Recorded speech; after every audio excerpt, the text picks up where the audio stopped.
Fish fry ছোটো থেকে বড় সবারই প্রিয়। সঠিক মাপে আর সঠিক পদ্ধতিতে কিভাবে বাড়িতেই ভেটকি ফিশ ফ্রাই বানাবেন তার জন্য অবশ্যই আমার রেসিপিটা ফলো করতে হবে।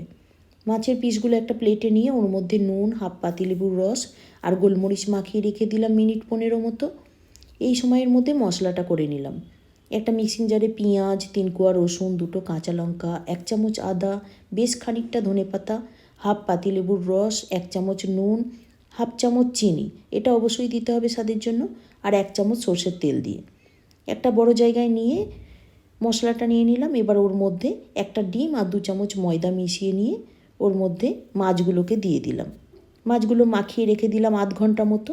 আধ ঘন্টা পর একটা প্লেটে একটা ডিম নুন দিয়ে ফেটিয়ে নিলাম, আর অন্য একটা প্লেটে পাউরুটি ব্লেন্ডারে গুঁড়ো করে নিয়ে নিলাম। তারপর মাছগুলোকে ডিমে চুবিয়ে পাউরুটিতে মাখিয়ে নিলাম। এই প্রসেসটা আমি 2বার করলাম। তারপর একটা ছুরির সাহায্যে ওটা চৌকো শেপ দিয়ে দিলাম।